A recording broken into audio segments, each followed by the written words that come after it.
ምክክሩ አንቀጽ 39ን በተመለከተ እስከ መገንጠል የሚለው አንቀጽ እስከ መዋር ተብሎ እንዲስተካከል ሀሳብ ቀርቧል። የህዝብ እንባ ጠባቂ ተቋም ቀርቶ ህብረ ብሔራዊ አንድነት ኮሚሽን የሚል ተቋም እንዲቋቋምም ተጠይቋል። በሀገራዊ ምክክር ጉባኤ በ10ና በ50 ተመካካሪ ቡድን ሲወያዩ የቆዩ ተመካካሪዎች ያጠናከሩትን አጀንዳ 250 አባላት ላሉት የምክክር ቡድን ማቅረብ ሲጀምሩ በኢትዮጵያ ህገ መንግስት የብሔር ብሔረሰቦችና ህዝቦች መብት እስከ መገንጠል በሚለው አንቀጽ 39 ስር የተቀመጠውን ሀረግ እስከ መዋሃር ተብሎ እንዲስተካከል የሚል ሀሳብ ትናንት ሐምሌ 20 ቀን ለምክክሩ ቀርቧል። ሀሳቡ የቀረበው 10ና 50 አባላት ባሉት የንዑስ ቡድኖች ስር ሲወያዩ የቆዩት ተመካካሪዎች 250 ላሉት ስልታዊ ቡድን ያጠናቀሩትን አጀንዳ ሀሳብ ሲያቀርቡ ነው። በዚህም ሀሳብ ከቀረበባቸው አጀንዳዎች መካከል የመንግስት አደረጃጀትና ቅርጽ እንዲሁም የፖለቲካ ስርዓት፣ የፖለቲካ ውክልናና የምርጫ ስርዓትን የተመለከተው አንዱ ሲሆን በስሩም የራስ ዕድልን በራስ የመወሰን መብት የብሔር ብሔረሰቦችና ህዝቦች መብት አንቀጽ 39 ንዑስ አጀንዳ መሆኑ ይታወቃል። ይህም ንዑስ አጀንዳን ከ39 የራስን ዕድል በራስ የመወሰን መብት የሚሰጥ በመሆኑ ሙሉ ለሙሉ ሳይሻር እስከ መገንጠል የሚለው ሀረግ ብቻ ከድንጋጌው እንዲወጣና ባለበት እንዲቀጥል የሚጠይቁ ሀሳቦች ከ10ና ከ50 ንዑስ ቡድኖች በአብዛኛው ቀርበዋል። የቅዱሳን ገዳዮች ተያዙ። የቅዱሳን ይርጋለም አሰቃቂ ግድያ ሴራና የፖሊስ ምርመራ ውጤት ታውቋል።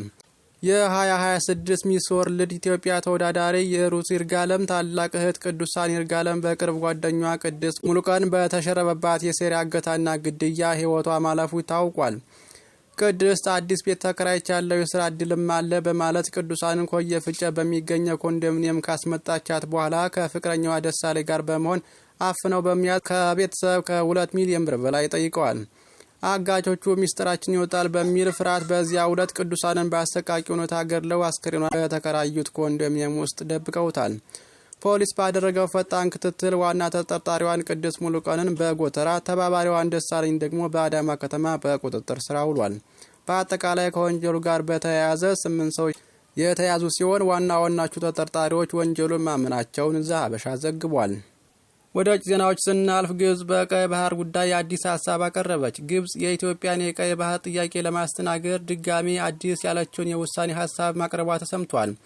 ኢትዮጵያ የቀይ ባህር ተደራሽነት ከጎረቤት ሀገራት ጋር በድርድር እንድታገኝ ግብጽ ለመርዳት ፈቃደኛ ብትሆንም ኢትዮጵያ በህዳሴው ግድብ ላይ ያላትን አቋም ማለስለስ አለባት ብላለች። ይህ 4 ነጥቦች ያሉት አዲስ እቅድ ለጠቅላይ ሚኒስትር አብይ አህመድ እና ለአሜሪካው ፕሬዝዳንት ዶናልድ ትራምፕ መላኩ ተገልጿል።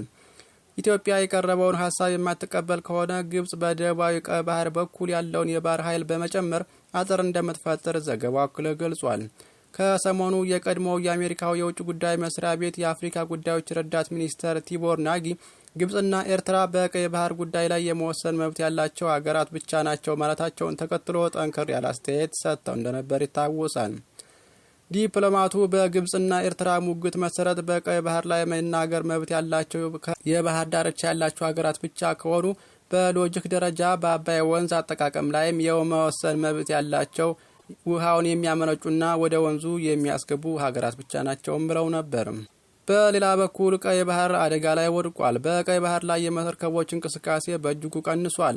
ሁቲዎች ከሳውዲ ጋር የተገናኙ መርከቦች ላይ የሚሰነዘሩትን ጥቃት ማጠናከራቸውን ተከትሎ በቀይ ባህር ላይ የመርከቦችን እንቅስቃሴ በእጅጉ ቀንሷል። የየመኑ የሁቲ ንቅናቄ በሳውዲ አረቢያ የነዳጅ መሰረተ ልማቶች ላይ ጥቃት በአዲስ መልክ ማጠናከሩና ከሳውዲ ጋር ግንኙነት ባላቸው መርከቦች ላይ የባህር ላይ እገዳ መጣሉ ይታወቃል።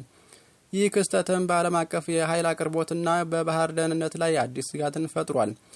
ሮይተርስ የመርከብ ተከታታይ መረጃዎችን ጠቅሶ እንደዘገበው ትላንት ሐምሌ 20 ቀን በባቢል መንደብ በኩል ማለፍ የቻሉት 11 የንግድ መርከቦች ብቻ እንደሆኑና ይህም በጥቂት ወራት ውስጥ ዝቅተኛው የዕለታዊ እንቅስቃሴ ቁጥር ሆኖ ተመዝግቧል።